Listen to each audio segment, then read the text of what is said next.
তো স্টুডেন্টস, আজকে আমাদের আরেকটা নতুন ক্লাস, ক্লাস 7 এর ইতিহাসের গুরুত্বপূর্ণ কিছু প্রশ্ন। ক্লাস 7 এর ইতিহাসে কিছু গুরুত্বপূর্ণ প্রশ্ন করব। তার আগে বলে রাখি, এটা আমার দ্বিতীয় ভিডিও। আগের দিন আমি একটা অঙ্কের ভিডিও দিয়েছিলাম, তার পরবর্তী পার্ট আমি দেব। এখানে আমি ক্লাস 7 এর 3টে অধ্যায়, অর্থাৎ সেকেন্ড ইউনিট টেস্টে যেটা রয়েছে, চতুর্থ অধ্যায়, পঞ্চম অধ্যায় এবং ষষ্ঠ অধ্যায়, এই 3টে অধ্যায়ের কিছু গুরুত্বপূর্ণ ইম্পর্টেন্ট কোশ্চেন আমি বোর্ডে লিখেছি, বড় কোশ্চেন।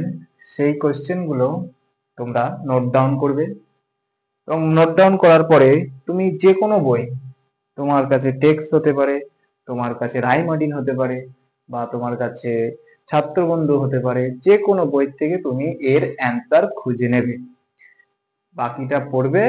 বাকিটা পরীক্ষার হলে গিয়ে তুমি বুঝবে তুমি কি কি পেয়েছো। আচ্ছা, তার আগে আর একটা কথা বলে রাখি, যেটা হচ্ছে ক্লাস 7 এর অনেক বাচ্চা আছে যারা ফোন হয়তো পায় না, বা ফোন পেলেও এইসব এডুকেশনাল কোনো ভিডিও দেখে না। তো গার্জেনদের উদ্দেশ্যে আমি বলবো, যেসব গার্জেনরা এই ভিডিওগুলো দেখছে, সে যেন এই বিশেষ করে এইসব ইম্পর্টেন্ট কোশ্চেন বা যেসব গুরুত্বপূর্ণ প্রশ্ন সেগুলো যখন দেখছে, তিনি যেন তার বাচ্চাদের এই কোশ্চেন গুলো দিয়ে দেয় বা তাদের বলে দেয়। এইটুকু আমি বলবো, কারণ চেষ্টা করব অনেক কোশ্চেন করানোর, যেগুলো এবছর আসতে পারে সেই ইউনিট টেস্টে। আচ্ছা, এই যে কোশ্চেন গুলো করেছি, ইন ডিটেলস ক্লাস আমি দিতে পারছি না, কারণ সেকেন্ড ইউনিট টেস্টে আর বেশি সময় নেই। তো আমি কোশ্চেন দিয়ে দিচ্ছি, তোমরা অ্যান্সার খুঁজে নাও, পড়ে যাও, দেখো কি হয়। তো আমরা বলছি আবারও, আজকে চতুর্থ অধ্যায় ক্লাস 7 এর ইতিহাস, সুলতানি তুর্কি ও আফগান, কিছু কোশ্চেন আমি তোমাদের দিয়ে দিচ্ছি। তো শুরু করছি আজকের কোশ্চেন। প্রথম প্রশ্ন বলছে, সুলতানি রাজিয়াকে সুলতান বলা হয় কেন? ফার্স্ট কোশ্চেন, সুলতানি রাজিয়াকে সুলতানা বলা হয় কেন? রাজিয়া সুলতানি যুগের এক মহিলা, প্রথম না, মানে একমাত্র মহিলা। তা এই কোশ্চেনের অ্যান্সার তুমি টেক্সটে পেয়ে যাবে। দ্বিতীয় ভিভিআই কোশ্চেন, সিজদা ও পাইবস। সিজদা ও পাইবস কি? 3 নম্বর কোশ্চেনে যাচ্ছি, দাগ ও হুলিয়া প্রথা। আলাউদ্দিন খলজির প্রবর্তিত দাগ ও হুলিয়া প্রথা সম্পর্কে তোমাকে পড়তে হবে। চতুর্থ কোশ্চেন বলছে, টিকা লেখো পানিপথের প্রথম যুদ্ধ। পানিপথের প্রথম যুদ্ধ সম্পর্কে তোমাকে পড়ে যেতে হবে এবং লিখতেও হবে। পঞ্চম, ইলতুৎমিশের সামনে প্রধান 3টি সমস্যা কি ছিল? ইলতুৎমিশের সামনে প্রধান 3টি কি সমস্যা ছিল সেটা তোমাকে পড়ে যেতে হবে। আলাউদ্দিন খলজি কিভাবে মুঘল আক্রমণ করেছিল? 6 নম্বর কোশ্চেন, আলাউদ্দিন খলজি কিভাবে মুঘল আক্রমণে মোকাবিলা করেছিল? 6 নম্বর কোশ্চেন হয়ে গেল। তোমরা তারপরে দেখছো 7 নম্বর কোশ্চেন আমি লিখেছি, ইকতা ব্যবস্থা কি, কেন ইকতা চালু করা হয়? ইকতা ব্যবস্থা কি, কেন ইকতা চালু করা হয়? ইকতা ব্যবস্থা ইলতুৎমিশ চালু করেছিল, তো কেন তিনি চালু করেছে এবং ব্যাপারটা কি সেটা তোমাকে পড়তে হবে। 8 নম্বর ভিভিআই কোশ্চেন দেওয়া আছে, আলাউদ্দিন খলজির বাজার দর নিয়ন্ত্রণ নীতি। এই আলাউদ্দিন খলজি তার সাম্রাজ্যে কিভাবে বাজার দরটাকে নিয়ন্ত্রণ রেখেছিলেন, তিনি কি কি নীতি অবলম্বন করেছিলেন, সেইগুলো তোমাকে পড়ে যেতে হবে। 8 নম্বর কোশ্চেন হয়ে গেল। 9 নম্বর কোশ্চেন বলছে, মোহাম্মদ বিন তুগলকের কার্যকলাপ। এই মোহাম্মদ বিন তুগলককে আমরা পাগলা রাজা বলি, তা তিনি কি কি কার্যকলাপ করেছেন তা সেইগুলো আমরা পড়ে যাব। 8 নম্বর হয়ে গেল। 9 নম্বর হয়ে গেল। 10 ভিভিআই কোশ্চেন এটাও, আলাউদ্দিন খলজির অর্থনীতির সংস্কার লেখো। আলাউদ্দিন খলজির অর্থনৈতিক সংস্কার লেখো। 11 নম্বর, দাক্ষিণাত্যে বিজয়নগর এবং বাহামনি রাজ্যের উত্থান। এই দাক্ষিণাত্য অঞ্চলে এই বিজয়নগর বাহামনি সাম্রাজ্যের উত্থান হওয়ার পর কি ঘটনা ঘটে বা কি হয়েছিল সেগুলো তোমাকে ডিটেলস পড়ে লিখতে হবে। 12 নম্বর, গিয়াসুদ্দিনের সময় দিল্লির কি সমস্যা ছিল? এবং লাস্ট, আজকের চতুর্থ অধ্যায় শেষ কোশ্চেন, দিল্লি শহরে জলের সমস্যা সম্পর্কে লেখো। দিল্লি শহরের জলের সমস্যা এখনো ছিল, এখনো আছে, তখনও ছিল, এখনো আছে। তো যাই হোক, আজকের এই 13খানা কোশ্চেন আমার ক্লাস 7 এর ইতিহাসের চতুর্থ অধ্যায় থেকে আমি দিয়েছি। এরপরে পঞ্চম, তারপরে ষষ্ঠ দেব। তা এই যে কটা অধ্যায় দিচ্ছি আশা করি প্রত্যেকটা কোশ্চেন তোমরা পড়ে যাবে এবং একটা ভালো একটা স্কোর তোমরা করবে। তো শুরু করি পঞ্চম অধ্যায়ের কোশ্চেন, ঠিক আছে?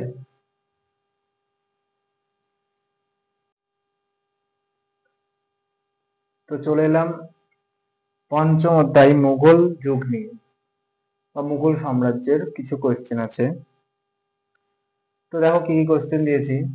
1 নম্বর কোশ্চেন, আকবরের নবরত্ন সভা ও রাজা বীরবল সম্পর্কে লেখো। 1 নম্বর কোশ্চেন, আকবরের নবরত্ন সভা ছিল সেই সম্পর্কে এবং রাজা বীরবল সম্পর্কে তোমাকে লিখতে হবে। 2 নম্বর কোশ্চেন বলছে, মুঘলদের রণকৌশল কেমন ছিল? মুঘলদের রণকৌশল কেমন ছিল? 3 নম্বর হচ্ছে, দাক্ষিণাত্যের ক্ষত কি, এর প্রভাব লেখো। VVI question, important question. দাক্ষিণাত্যের ক্ষত, দাক্ষিণাত্যের ক্ষত কি এবং এর প্রভাবটা লেখো। 4 নম্বর, সোহিল ই কুল সম্পর্কে তোমাকে লিখতে হবে। 5 নম্বর, টিকা লেখো বলছে জিজিয়া কর, এই জিজিয়া কর সম্পর্কে টিকা, ইম্পর্টেন্ট কোশ্চেন। শেরশাহের শাসন ব্যবস্থা কি বা সংস্কার, শেরশাহের সংস্কার, শাসন সংস্কার বা শাসন ব্যবস্থা দিতে পারে না, খুবই ইম্পর্টেন্ট কোশ্চেন এটা। শেরশাহের শাসন ব্যবস্থা, এর মধ্যে দুয়েও একটা কোশ্চেন দিয়ে দেয় যে পাট্টা কাবুলিয়াত কি, আমি লিখিনি এখানে। তো শেরশাহের শাসন ব্যবস্থাটা খুবই খুবই ইম্পর্টেন্ট, ভালো করে পড়ে যাবে শেরশাহের শাসন ব্যবস্থা সংস্কার সম্পর্কে, ঠিক আছে? এইবার তোমরা করবা 7 নম্বর কোশ্চেন, মনসবদারি ব্যবস্থা কি? মনসবদারি ব্যবস্থা কি সেটা তোমাকে পড়ে যেতে হবে। 8 নম্বর, দহশালা ব্যবস্থা কি বলছে যে না, দহশালা ব্যবস্থা কি? 8 নম্বরে দহশালা ব্যবস্থা। 9 দেখো ইম্পর্টেন্ট একটা কোশ্চেন, জাইগিরদারি ব্যবস্থা, জাইগিরদারি ব্যবস্থা কি? এটা একটা কোশ্চেন, 9 নম্বর কোশ্চেন। 10 নম্বর কোশ্চেন, জাপ্তি ব্যবস্থা সম্পর্কে লেখো, জাপ্তি ব্যবস্থা সম্পর্কে লিখতে হবে। 11 নম্বর কোশ্চেন, দিন ইলাই টিকা লেখো, দিন ইলাই, আকবর প্রবর্তিত দিন ইলাই সম্পর্কে লিখতে হবে।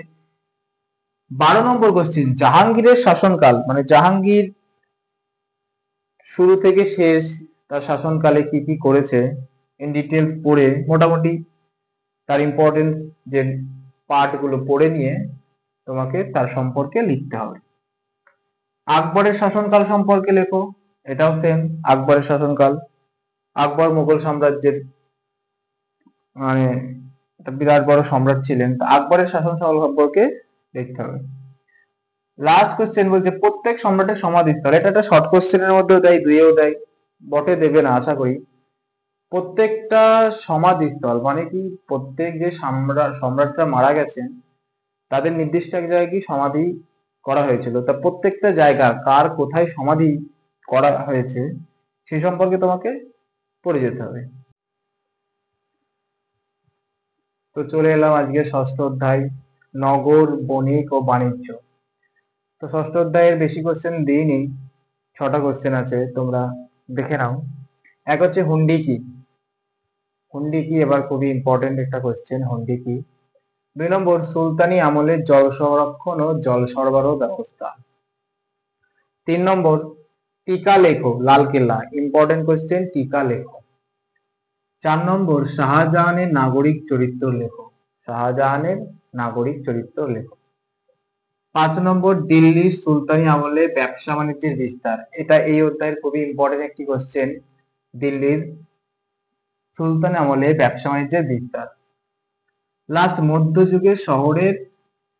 মধ্যযুগে দিল্লি শহরের উৎপত্তি ও বিকাশ। এই ছিল আজকে 6টা কোশ্চেন। তো মোটামুটি সেকেন্ড ইউনিট টেস্ট ইতিহাস কভার আপ করেছি, কেমন লাগলো জানিও, ভালো লাগলে শেয়ার।